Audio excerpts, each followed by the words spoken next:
Hi, my friends. I'm so excited that you're here. Today, I'm all about making records and moves with cards that swivel and spin. I'm featuring supplies from the vintage vinyl collection from Hero Arts, and they're so perfect for these fun, interactive cards. And the best part is that they're so easy to create. So let's get started and assemble these cards. Let's take a quick look at the supplies I'm using today. Some of these are from the Cool Yule release from late last year that was more Christmas themed, and now they're adding some fun elements to make it more year round. So we had the Drop the Needle die set and then the record collection die set. I love the different sizes of the records and elements. I'm using the sayings from the new solid gold Stamp and Cut, which are fun to use more for like birthdays, thank yous, and all year round. I'm using the little starburst from the Wishing You stamp set, which was released last year, but I love those little starbursts. And then last up is the Twinkle Toes layering stencils, and I just really love the vintage feel of this design, which is perfect for our retro record cards. First up, we're going to make a card that swivels. And I'm going to call it a swivel wheel. That's the mechanism that we're going to use to make the arm of the record player kind of move up and down to help close the card. First up, I have my record die cut from the Drop the Needle die set. I am just going to glue that down on the front of an A2 card base. And I'm using all color wheel cardstock colors from Spellbinders. Colors today for my cardstock, they'll be listed on my blog if you want to get the exact colors for the retro kind of bright feel that I'm going for. I'm using a mix of the records from both of the die sets, kind of mixing and matching using labels from one or a record from one to create a label. And I'm just going to layer those up onto my card front, and then I'm going to trim away the excess. And then trim exactly around that record. That way we can kind of see the inside of the card from the front. And I'm using the record as a guide. I'm cutting slow and smooth right around the edge of that record. If I'm off just a little bit, you can see I can kind of come in and kind of trim that off. I'm just taking my time and slowly moving the paper as I'm cutting around that record. Very similar to fussy cutting, so you get a nice smooth cut. And I also had to come back in and trim a little bit off the front of the card where it folds. So I'd recommend making sure that you cut that fold off, rather on the inside of the fold, go on the outside. That way, if you put colored cardstock on the inside of your card, you don't see the white border of the fold, and it's just a cleaner look from the inside to the out.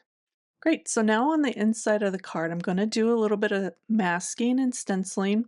I love the idea of seeing the stencil part from the front of the card kind of pulled into the inside of the card. So I just die cut some copy paper and use temporary adhesive to hold that in place, or you could use masking paper. And then I'm going to use the Twinkle Toes layering stencil and then just line that up over my panel. I'm just focusing on the bottom and the top corner of my card panel. That's the part that's going to show through to the front of the card. And then having that mask there creates the perfect border to match the front record of the card and then leaves me a space for writing my message later. So it's just a great way to keep that stenciling kind of contained to the area that I want it. I just use a microfiber towel to kind of wipe away my stencil so I don't accidentally transfer ink to my fingers or to other projects. I tend to get a little messy. I'll go back and clean those fully later. So I'm just going to layer up my second layer of the layering stencil and go with a little bit deeper kind of a teal color. I'm using Gina K ink in Ocean Mist, and then this is Tranquil Teal. Just thought it was a nice way to kind of build up like a monochromatic color in that background so it doesn't contrast too much. Just kind of enhances that retro kind of vintage vibe that we got going on here.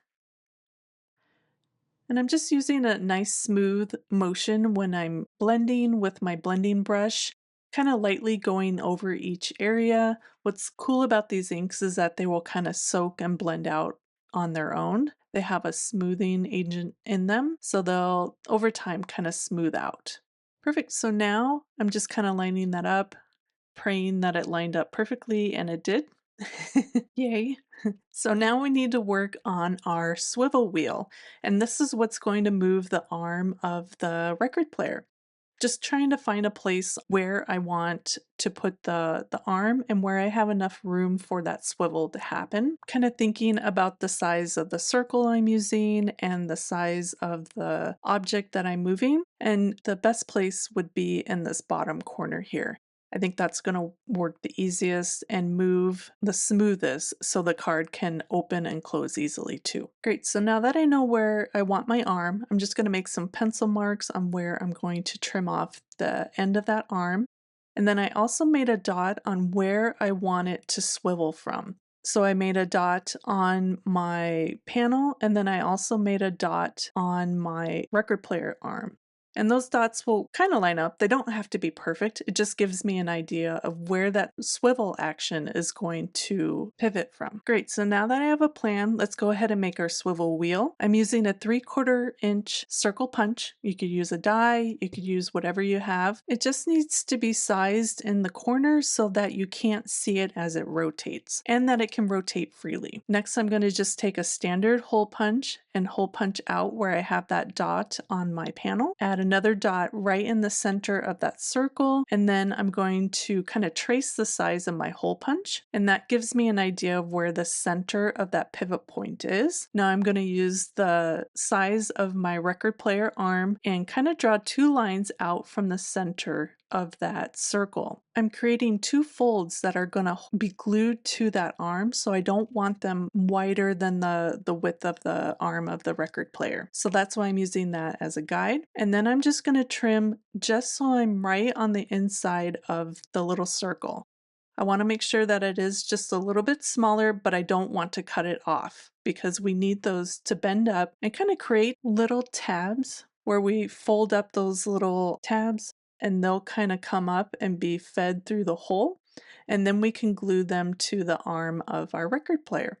It kind of reminds me of creating a brad, but from paper. So now we just need to feed our little tabs through the hole of our panel. I had started to glue this down when I realized that I was a step ahead of myself. So I'm making sure that there's no glue. There's nothing there that will stick to the swivel wheel because it does need to turn. It can't have anything blocking it from spinning. So I'm removing any glue that I had and then just making sure that it spins freely.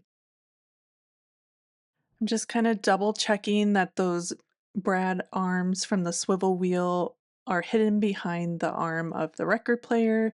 Then I'm just kind of double checking that everything is still working and will line up with the front of the card with the card closed. And everything seems to be working out, so I'm super happy. Now I'm going to bring out my glue and glue down my panel. Again, make sure you stay away from that swivel wheel. We want to make sure that it has free movement. There's no glue behind it or too close around it.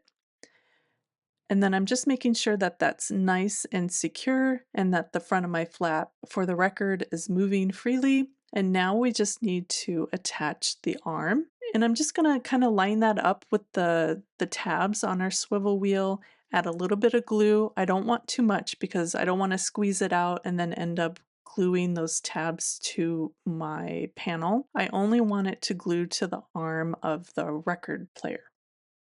So I'm just kind of lining those up, lightly tapping just to make sure that that glue adheres. And then give it a little bit of time to make sure that it's nice and solid. And then we'll kind of test it out. And hooray, it moves and it closes. And I'm loving that.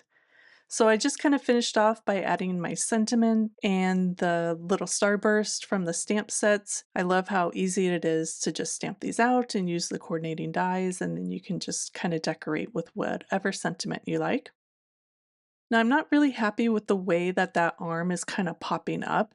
I kind of want to lift it up just a little bit more so it's a little more even with front flap of the card since that seems to be popping it up. This is optional, but it's also a great way to see how you can add some dimension to your swivel wheel. So I'm going to add a little bit of foam tape to the back of my arm, and I need that to not stick to anything. So I'm going to use just a scrap piece of white cardstock and make sure that that entire piece of foam tape is covered.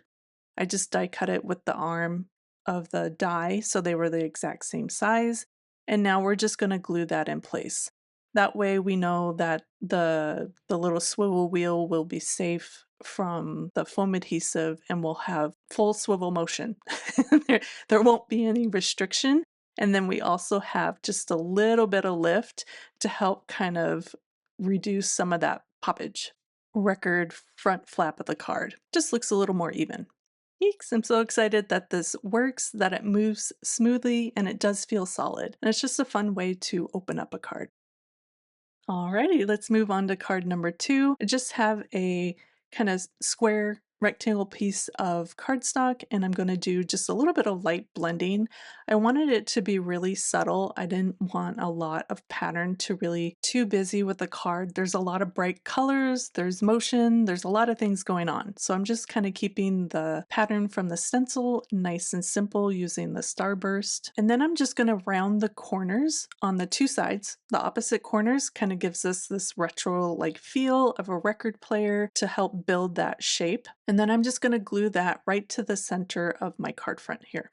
Next, I have the record, and this is actually 3 pieces of cardstock. I have my colored cardstock, and then I have 2 pieces of very thick 110-pound cardstock all glued together. It needs to be nice and firm for the spinner. These are new spinners from Spellbinders. I love these. This is the first time I'm using one, and I just really love the idea of how easy it is to add motion to your cards with these little spinners. You want to make sure that you line this up right in the center of your circle as best you can. If you need to make marks using a ruler, I highly suggest it, because if you're off just a little bit, you're going to get a weird little wobble.